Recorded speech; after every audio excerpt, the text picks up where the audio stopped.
Assalamualaikum warahmatullahi wabarakatuh.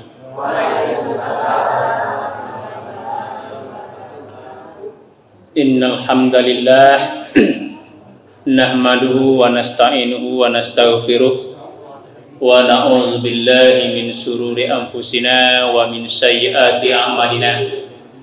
May yahdihillahu fala mudilla lahu wa may yudlil fala hadiyalah. Ashhadu an la ilaha illallah wahdahu la syarika lah wa ashhadu anna Muhammadan abduhu wa rasuluh allazi la nabiyya ba'dah. Allahumma shalli wa sallim ala sayyidina Muhammad wa ala alihi wa ashabihi wa man tabi'ahum bi ihsanin ila yaumiddin. Qala Allah ta'ala fil Qur'anil Karim, a'udzu billahi minasy syaithanir rajim. Bismillahirrahmanirrahim. Ulaika jazaohum maghfiratin mir rabbihim wa jannatun tajri min tahtihal anhar khalidina fiha wa ni'ma ajrul 'amilin. Shadaqallahul azim. Bapak-bapak, ibu-ibu, sidang jamaah tarawih rahimakumullah. Pada malam yang ke-24 ini, kalau di fase Ramadan kita sudah memasuki fase akhir, Pak. Karena Ramadan itu dibagi kepada 3. 10 malam pertama itu disebut dengan malam rahmah. Apa itu malam rahmah? Malam kasih sayang Allah tercurah buat hamba-hamba Allah yang beriman. 10 malam kedua itu disebut dengan malam maghfirah. Apa itu malam maghfirah? Di malam kedua itu Allah buka ampunan Allah seluas-luasnya untuk hamba-hamba Allah yang beriman menuju takwa insyaallah. Nah, 10 malam ketiga pada malam hari ini masuk fase yang ketiga, itu disebut dengan itqum minan nar. Terbebasnya hamba Allah dari api neraka. Bapak Ibu hadirin kaum muslimin rahimakumullah. 3 paket 3 bonus Ramadan ini tidak bisa kita ambil satu-satu. Kalau kita ambil satu paket awal saja, otomatis paket 2, 3 tidak akan kita dapatkan. Dan untuk mendapatkan paket ini kita harus istiqomah, harus konsekuen kita dari malam pertama hingga malam akhir. Karena Bapak Ibu perintah Al-Quran Al-Baqarah 183, ya ayyuhallazina amanu kutiba alaikumusiyam kama kutiba alal ladzina min qablikum la'allakum tattaqun. Endingnya, tujuannya, akhir atau muara dari puasa kita ini Bapak Ibu, itu membentuk kita menjadi insan-insan yang bertakwa insyaallah. Karena dalam tingkatan dalam Islam yang pertama itu kita disebut dulu dengan orang muslim, yaitu orang yang telah meyakini dan telah menganut kepercayaan beragama Islam. Nah, kita Bapak Ibu sudah berislam sejak kita lahir. Lalu tingkatan kedua di atas dari muslim itu adalah mukmin. Orang yang betul-betul percaya, yakin dengan keislamannya itu. Sehingga iman itu iqraru bil lisan wa tasdiqu bil qalbi wa amalu bil arkan. Dia ucapkan dengan lisan, dia bersyahadat, mempersaksikan Allah Tuhannya dan Muhammad Rasulullah. Lalu dia yakini dengan hatinya. Setelah dia yakin dengan hatinya, dia buktikan keimanannya itu dengan perbuatan. Nah, korelasinya Bapak Ibu dengan Al-Baqarah 183, yang dipanggil untuk puasa itu adalah orang yang beriman. Berarti pemahamannya Tidak semua orang Islam itu bisa berpuasa. Dan itu hari ini Bapak Ibu kenyataannya benar. Banyak saudara-saudara kita yang tidak berpuasa di luar sana. Kalau ditanya agamanya Islam, Pak. Tapi kita yakin hari ini Bapak Ibu kita semua yang hadir di rumah Allah hari ini insya Allah berpuasa sejak awal insya Allah sampai akhir, amin ya rabbal alamin. Nah, ending atau muara dari puasa yang kita lakukan 30 hari itu menahan haus dan lapar selama 30 hari, tujuannya adalah untuk manfaat dan kebaikan kita, yaitu la'allakum tattaqun, untuk meningkatkan kualitas kita dari muslim kepada mukmin, mukmin itu meningkat lagi kepada hamba Allah yang muttaqin. Tidak ada lagi Bapak Ibu derajat yang paling tinggi, yang paling mulia di sisi Allah kecuali orang yang bertakwa. Landasannya apa? Al-Hujurat. Inna akramakum indallahi atqakum. Sungguhnya derajat yang paling mulia di sisi Allah itu adalah orang yang bertakwa. Nah Bapak Ibu, untuk mencapai predikat akademik sampai ke level doktor S3 itu butuh proses yang panjang, waktu yang cukup lama, lebih kurang 20 tahun harus kita butuhkan lamanya. Karena kalau profesor itu penghargaan, Pak. Itu prosesnya panjang, waktunya lama, dan berbelit-belit segala liku-liku kita jalani demi untuk mendapatkan predikat serta S1, S2 sampai kepada S3 dokter. Dan itu tidak ada jaminan Allah untuk kita dimuliakan di sisinya. Tapi untuk takwa Bapak Ibu, cukup 1 bulan dengan ibadah Ramadan, maksimal saumnya, maksimal qiyamul lailnya, ujung ayatnya la'allakum tattaqun. Cukup 1 bulan, tapi betul-betul istiqomah dan kita maksimalkan. Apa kata Rasulullah? Man shoma ramadanan imanan wahtisaban ghufira lahu ma taqaddama min zambi. Itu hadis yang pertama. Kata Rasulullah, siapa yang berpuasa di bulan Ramadan dengan dasar iman dan penuh berharap kepada Allah ada sesuatu yang mau dia tuju dari puasanya itu, ghufira lahu ma taqaddama min zambi. Jaminannya Allah ampuni dosanya yang berlalu. Hadis yang kedua, Rasul sampaikan, man qama ramadhana imanan wa ihtisaban ghufira lahu ma taqaddama min zambi. Siapa yang mendirikan malam-malam Ramadan dasarnya sama dengan iman dan berharap kepada Allah dengan Ramadannya itu mencapai muttaqin, ghufira lahu ma taqaddama min zambi. Allah ampuni dosanya yang berlalu. Hadis yang ketiga, man qama lailatul qadri imanan wa ihtisaban ghufira lahu ma taqaddama min zambi. Siapa yang mendirikan malam-malam Lailatul Qadar dengan iman dan harap kepada Allah pada malam Lailatul Qadar, itu dosanya diampuni. Ghufira lahu ma taqaddama min zambi. Allah ampuni dosanya. Nah, makanya Bapak Ibu saya sering mengatakan begini. Kita kadang-kadang pemahaman kita cenderung puasakan wajib Ustadz, kita kerjakan sudah. Menahan haus dan lapar dari terbit fajar sampai nanti terbenam matahari. Persoalannya tarawih. Tarawih itu kan sunnah, dikerjakan berpahala, ditinggalkan tidak berdosa.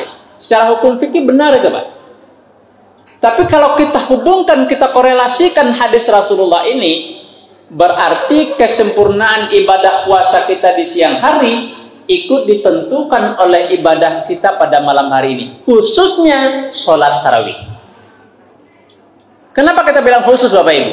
Kalau sholat isya di luar Ramadan ada, qobliyah isya di luar Ramadan ada, witir di luar Ramadan ada, tapi sholat tarawih tidak. Benar apa Pak? Ada nggak tarawih di bulan lain Bu? Maka sesungguhnya level orang muslim Bapak Ibu, dia hanya bersyahadat meyakini Allah Tuhannya, Rasul Muhammad utusan Allah. Itu levelnya muslim. Orang mukmin levelnya apa? Orang mukmin dia mengerjakan perintah Allah asal tuntas perintahnya, selesai kewajibannya, udah selesai. Artinya sholat 5 waktu dia kerjakan, persoalan di awal waktu, di akhir waktu nanti. Subuh dia kerjakan, persoalan berjamaah atau tidak berjamaah itu nanti, ya jelas sudah dikerjakan. Itu baru sebatas mukmin. Cenderung mukmin itu korelasinya dengan ketaatan kepada Allah. Yang wajib-wajib lah nyokarajuan. Utang tabayyi, Pak. Tapi kalau untuk mencapai level takwa, itu perlu ada tambahan, ada jihad fi sabilillah. Plusnya, apa itu plusnya Bapak Ibu? Yang sunnah. Nah, kita sering mengabaikan yang sunnah ini, Pak. Padahal yang sunnah inilah yang akan menentukan kualitas kita meningkat dari mukmin itu menjadi kepada takwa. Dan sudah pun kita kerjakan yang sunnah Bapak Ibu, belum tentu juga kita dijamin 100% akan mencapai kepada takwa itu. Apalagi kita hanya melaksanakan perintah, gugur kewajiban, terlaksana tugas yang dibebankan. Maka Bapak Ibu, pada malam hari ini bersyukur kita kepada Allah, kita masih disehatkan, dikuatkan, disempatkan untuk berada di rumah Allah dalam rangka istiqomah qiyamul lail. Nah, Bapak Ibu, artinya untuk mensukseskan Ramadan itu kita harus maksimalkan saum Ramadannya di siang hari dan qiyamul lailnya di Ramadannya malam hari. Kenapa? Karena jangan apa yang disampaikan, yang disinyalir oleh Rasulullah itu ada pada kita. Apa kata Rasulullah? Kam min shaimin laisa lahu min siyamihi ilal ju' wal atas. Banyak orang yang berpuasa tapi yang dia dapatkan dari puasanya itu hanya menahan haus dan lapar. Itu puasa awam. Kalau hanya untuk sekedar menahan haus dan lapar, Bapak Ibu anak TK juga bisa. Tapi hendaknya kita dari tahun ke tahun itu, kualitas ibadah kita di Ramadan itu ada peningkatan, ada progres kemajuan. Terlebihnya bulan Ramadan itu bulan training, bulan latihan, bulan pembiasaan. Selama Ramadan kita mampu dan sanggup untuk sholat berjamaah 5 waktu. Selama bulan Ramadan kita sanggup untuk bangun di lebih awal daripada bulan-bulan sebelumnya. Harusnya pengaplikasian latihan training di bulan Ramadan ini berlanjut ke 11 bulan ba'da Ramadan. Kenapa?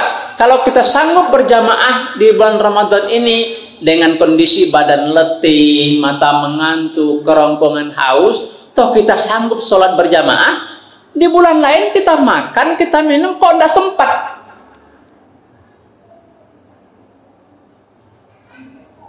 Kalau di bulan Ramadan kita bisa bangun jam 2, bisa bangun jam 3 untuk tahajud, berzikir di waktu menjelang subuh.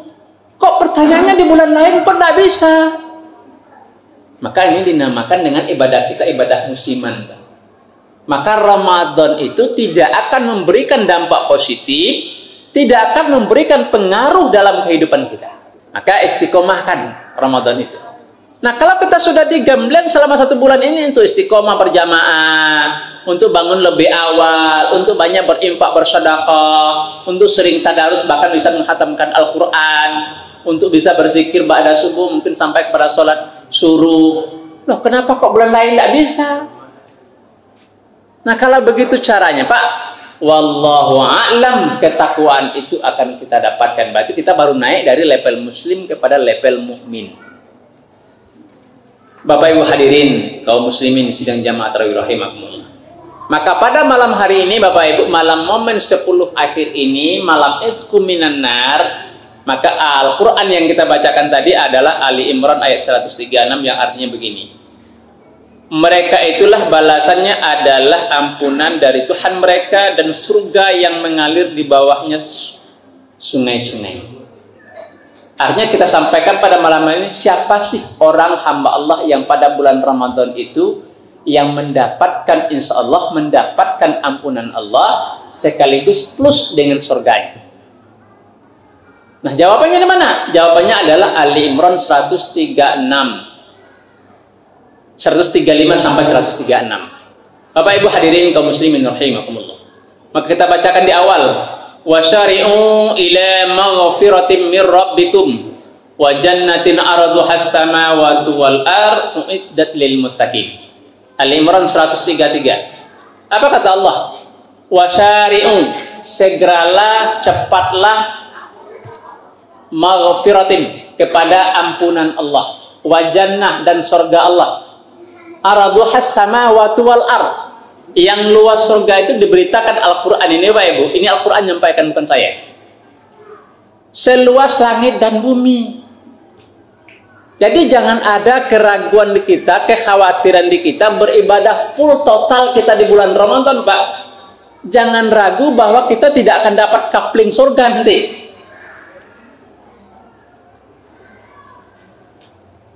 Nah, yang Allah sampaikan. Untuk siapa itu? Uiddat lil muttaqin, untuk hamba Allah yang bertakwa. Jadi kalau kita maksimal saumnya, maksimal qiyamul lailnya, jaminan Allah itu ampunan kita dapatkan. Kalau ampunan kita dapatkan, maka surga kita peroleh. Maka sinkron dengan apa pasir Ramadan tadi, Bapak Ibu. 10 malam pertama itu malam rahmat, kasih sayang Allah. Kasih sayang Allah itu, Bapak Ibu, kenapa sampai kita dikasih, kenapa kita sampai disayang, sama dengan kita dengan anak kita. Kita kasih, kita sayang dengan anak kita karena anak kita manut, patuh kepada kita, Pak. Disuruh nyobai, diimbau datang, diperintah kerajuan, ditagah nyuantian. Kalau begitu anaknya, Pak, itu sayang orang tua. Kalau begitu cucu sayang, Bu, disuruh nyopai, diimbaunya datang, disuruh diperintahnya kerajuan, ditagahnya barantian. Sayang Ibu ke cucu? Ya sayang. Allah pun begitu, Pak. Nah, siapa orang yang mendapat kasih sayang Allah pada malam pertamanya? Lihat 10 malam kedua. Kalau dia masih istiqomah Pak 10 malam pertama full, lanjut kepada 10 malam kedua, insya Allah dapat tanda-tanda bahwa dia mendapatkan kasih sayang Allah. Lanjut Pak kepada malam kedua, yaitu maghfirah, ampunan. Karena cenderung Bapak Ibu, kita kalau sudah terlanjur sayang, apalagi sudah terlanjur cinta, toh sekali dia berbuat salah, berbuat khilaf tidak sengaja, tanpa dia minta maaf pun kita akan memberikan maaf. Maka begitu juga Allah, Pak. Hamba ini taat, hambaku ini patuh. Dia sudah aku sayangi, toh dia berbuat salah satu kali karena kehilapan atau karena kecerobohannya. Insya Allah di 10 malam kedua itu kita akan mendapatkan maghfirahnya, ampunan. Nah, orang yang mendapatkan ampunan ini pasti jaminan ketiganya itqu minan nar, terbebasnya dari api neraka. Nah, kita lihat Bapak Ibu, siapa orang yang mendapatkan ampunan dan insya Allah surga Allah itu. Yang pertama, allazina yunfikuna fis sarra'i wad dharra. Yang pertama, insya Allah orang itu orangnya adalah mempunyai sifat mampu berinfak, bersedekah fis sarra' wad dharra, ketika lapang ataupun ketika sempit. Bapak Ibu, berinfak kalau ketika lapang itu biasa, Pak.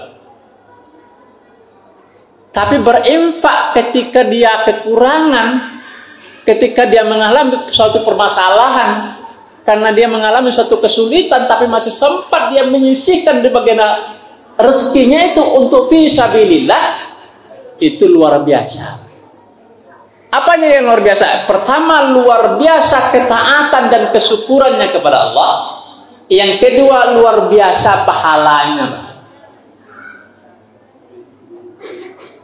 Tapi kalau ada orang kaya, katakanlah dia rumahnya 4 bertingkat, mobilnya juga mengkilat, kantong-kantongnya padat, isinya uang berlipat semua, istrinya bahkan sampai 4.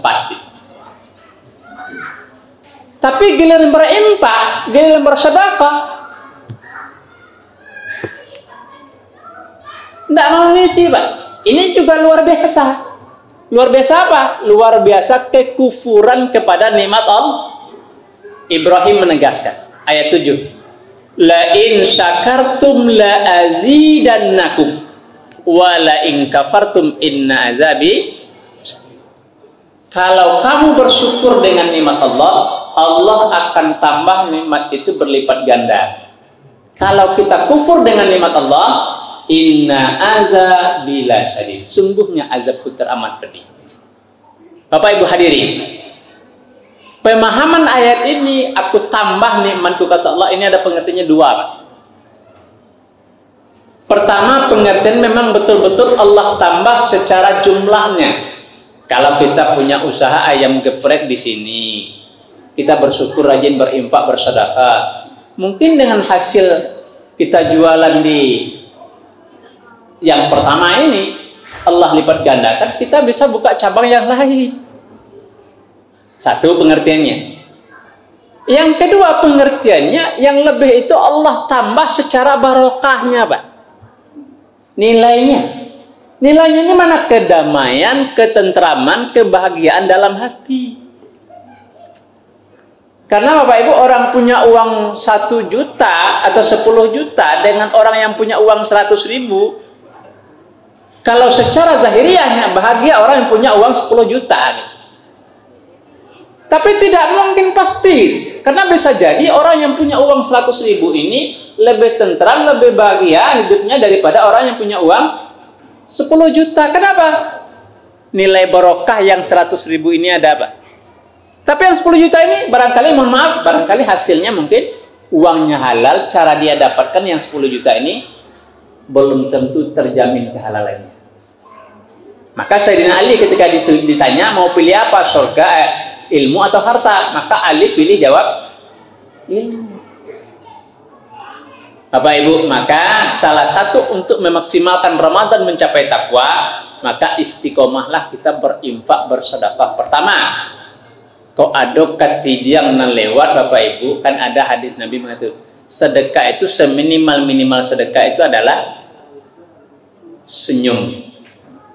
Katidiang lewat dan disenyumi taruh, Pak. Kan senyum sudah sedekah itu. Anda berisi katidiang baru. Maka sudah berisi ketidian Pak Ustaz. Bu, Pak, karena Ustaz mengecen sedekah itu kan senyum. Sambil senyum, Pak. Ketidian lewat kami senyum nih. Nah, ini pengertiannya bukan ke sana gitu. Yakin Bapak Ibu tidak ada sejarah mencatat orang rajin berinfak bersedekah jatuh bangkrut, tidak ada itu. Tapi yakin bahwa Allah itu akan tambah. Cara Allah nambah bagaimana? Wallahu alam, cara Allah banyak. Dan jangan pernah menuntut Bapak Ibu kalau kita bantu fakir miskin, bantu anak yatim, bantu kaum duafa. Contoh, kita bantu si A ini karena dia duafa, ditinggal ayah yatim, lalu kita berharap balasannya dari si A ini. Itu yang tidak boleh. Itu sama dengan kita kalau begitu prinsip kita Bapak Ibu, penuh dengan mayat tempat tinggal kita ini. Kenapa itu? Ketika giliran kita diminta untuk menyelenggarakan jenazah, mengapa memandikan ini, lalu apa jawab kita? Saya tidak mau menyelenggarakan jenazah pula. Kenapa? Besok ketika saya mati, dia tidak mau pula bantu kita gitu. Bagaimana Pak? Dia sudah jadi mayat gitu. Bagaimana pula dia akan memandikan kita nanti? Bagaimana pula dia akan menyolatkan kita? Dia sudah duluan jadi mayat daripada kita. Maka yakin balasannya itu bukan dari orang yang kita beri itu, tapi Allah punya cara lain untuk memberikan balasan kepada kita. Bapak hadirin kaum muslimin rahimakumullah. Yang kedua, orang yang insyaallah mendapatkan ampunan dan surga Allah. Wal kaziminal ghaiza. Orang yang mampu menahan amarah, Pak. Orang yang bisa mengendalikan emosi. Bukan berarti tidak boleh marah. Marah itu boleh ketika waktunya. Bapak Ibu hadirin rahimakumullah. Salah satu apa? As-saum junnah. puasa itu adalah perisai. Bapak Ibu, apa tujuan kita dipuasakan ini? Karena secara kasat mata Bapak Ibu, energi kita meningkat ketika kita mendapat asupan makanan. Iya Pak? Iya. Kita tidak akan bisa bekerja banyak kalau kita tidak dapat asupan makanan. Makanya jam dinas di kantor, di perusahaan-perusahaan bulan puasanya dikurangi. Artinya apa? Supaya kita bisa mengontrol emosi kita gitu. Maka sering terucap di lidah kita Bapak Ibu barangkali kalau ada mungkin anak yang rewel, cucu awak yang berperangai, sehingga naik emosi awak, "Ndi, kok ndak puasu lah ini wa ang yo sabananya lah jale hama jo apa kini bapiki baru untuk bali baju rayu ang tunggu lu aku ndak puasa entar." Pertanda apa ini? Pertanda puasa itu mampu menurunkan emosi kita. Kenapa? Karena awak tak tenaga Pak. Awak tak minum haus, awak tak makan lapar, mata ngantuk, tenaga tidak ada maka lemas. Maka sesungguh intinya dari situ Bapak Ibu, puasa itu hadis Nabi mengatakan di awal bulan puasa itu pintu surga dibuka, pintu neraka ditutup, setan-setan dibelenggu. Artinya kita puasa itu melaparkan setan lah. Karena setan itu lewat aliran darah kita ini. Lewat apa? Lewat makanan. Maka perlu makan itu halalan thayyibah. Kalau makanan haram yang kita masukkan ke dalam tubuh kita, makanan haram yang kita berikan kepada anak dan istri kita, maka darahnya adalah tempat mengalirnya setan-setan laknatullah. Bapak Ibu hadirin rahimakumullah. Itu yang kedua. Maka orang yang mampu mengendalikan amarahnya artinya apa? Ketika dia marah, dia sadar dia sedang berpuasa. Dia sadar bahwa marah itu bersumber dari setan. Maka cepat dia kembali beristighfar kepada Allah. Dia tidak mau menurunkan hawa nafsu. Karena kita yakin bahwa marah itu sumbernya adalah dari setan. Yang ketiga, orang yang insya Allah mendapatkan ampunan itu wal'afina anin nas, orang yang lain mampu memaafkan sesama. Bapak Ibu, memaafkan itu gampang kita ucapkan Pak, tapi sulit untuk diamalkan. Sulit untuk diamalkan. Tapi Nabi kita mencontohkan Pak. Pertama, jelas-jelas si Daksur yang akan menebaskan leher Rasulullah sedang bersandar di batang kurma. Tapi Rasulullah dengan tegas menjawab yang menolong ketika itu Allah. Maka pedang Daksur jatuh, diambil pedang itu kembali, dikunus, diletakkan di leher Daksur. Kembali bertanya, ya Rasulullah, ya Daksur, andaikan hari ini aku tebas batang lehermu, siapa yang akan menolongmu? Kata Daksur, tidak ada kecuali engkau yang memaafkan. Jelas-jelas Pak, orang mau membunuh kita, tapi Rasulullah mencontohkan dia memaafkan. Contoh pertama. Contoh kedua, Rasulullah pergi Jumatan, setiap kali Jumat dia dapat ludah dari atas, pulang dapat ludah lagi. Satu ketika dia tidak dapat ludah. Lalu apa yang dikatakan Rasulullah heran? Ketika dia dapat ludah, Rasulullah apa ucapan? Alhamdulillah. Pulang Jumat dapat ludah lagi, apa kata Rasulullah? Alhamdulillah. Ketika satu kali dia tidak dapat ludah, dia terus Jumat, pulangnya tidak dapat lagi, dia tanya, Bu, kemana orang yang punya rumah ini? Tidak ada ya Rasulullah, kenapa? Dia sakit. Oh sakit. Rasulullah pergi pulang, diminta kepada istrinya untuk menyediakan bawaan namanya buah tangan atau tiba-tiba. Dia yang pertama menjenguk orang yang meludahi. Apa yang ternyata? Orang yang selama ini dia benci, orang yang selama ini dia hina, orang yang selama ini dia rendahkan, dia toh orang yang pertama melihat dia ketika dia sakit. Teman sahabatnya yang selama ini mendukung dia berbuat seperti itu tidak ada dapat. Maka jika cerita orang itu masuk agama Islam. Berat Bapak Ibu, tapi perlu latihan. Konsepnya apa? Resepnya apa supaya kita bisa memaafkan orang lain? Pertama, resep kita mudah-mudahan supaya kita bisa memaafkan orang lain. Pertama, percayakan kepada seseorang itu sepenuh hati. Arti kata Bapak Ibu, janawa namanya bana lai percaya indah. Itu namanya ragu-ragu apa? Curiga. Asarupa awak naik motor.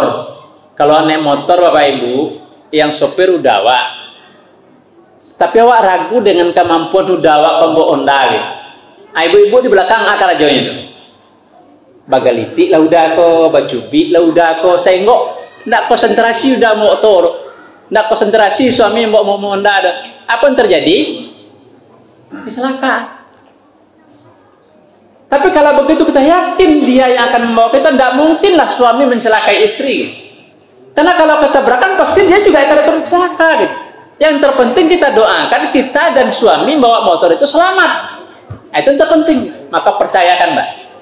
Yang kedua resep untuk bisa memaafkan, kita biasakan berhusnuzon Mbak. Apa itu? Berbaik sangka. Nah, tapi kalau sudah muncul suuzon Mbak, itu yang kita percaya tidak ada, maka muncul kita tidak akan memaafkan. Yang ketiga resep untuk kita bisa memaafkan itu, yang pertama, ingat kebaikan orang kepada kita, ingat pula kesalahan kita kepada orang. Itu Pak. Apa tadi Pak? Ingat kebaikan orang kepada kita, ingat kesalahan kita kepada orang. Tindak lanjutnya apa? Kalau kita ingat kebaikan orang kepada kita, kita berterima kasih. Kalau kita ingat kesalahan kita kepada orang, kita cenderung meminta maaf. Kedua, lupakan kebaikan kita kepada orang lain, lupakan kesalahan orang kepada kita. Lupakan kebaikan kita kepada orang lain akan muncul sifat ikhlas, mukhlis, tidak menuntut balasan.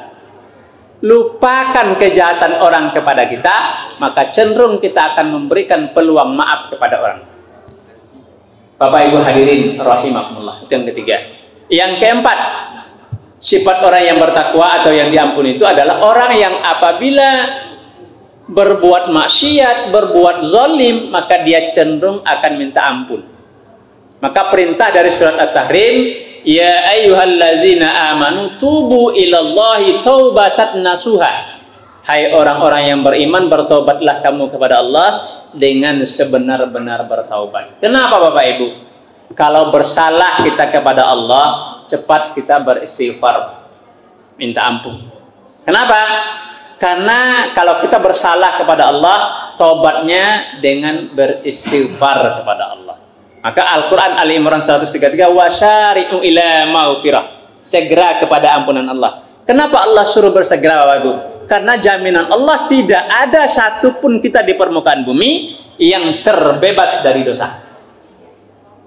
Pasti berdosa Bapak. Nabi Allah saja pernah berdosa. Nabi Allah saja pernah bersalah. Maka sebaik-baik orang bersalah harus segera meminta ampun kepada Allah.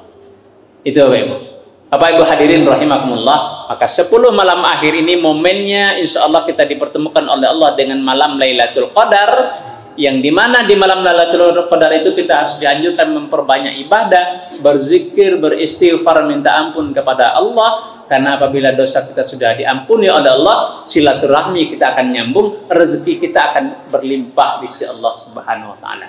Mudah-mudahan 10 malam akhir ini dapat kita maksimalkan, karena ayat Al-Quran yang mengatakan Lailatul Qadri khairum min alfisah. Malam Qadar itu nilainya lebih baik daripada 1000 bulan. Mudah-mudahan pada Ramadan kali ini Allah pertemukan kita dengan malam Lailatul Qadar, dan Allah kuatkan dan sempatkan kita untuk berzikir, berubudiyah, bertakarrub ilallah di malam Lailatul Qadar itu dengan penuh ketenangan dan kehusukan. Mudah-mudahan dosa kita diampuni oleh Allah, dan Ramadan kali ini mampu mengantarkan kita kepada derajat yang disebut muttaqin. Masuknya kita bulan Ramadan dengan kesucian, berbuat di bulan Ramadan dengan penuh amal kebaikan dan amal soleh dan kesucian, maka keluar kita dari Ramadan ini bertemu dengan Idul Fitri, kembali kita kepada kesucian. Maka itulah sesungguhnya sejatinya orang yang bertakwa atau mendapatkan takwa di bulan Ramadan. Terima kasih atas perhatian kita bersama.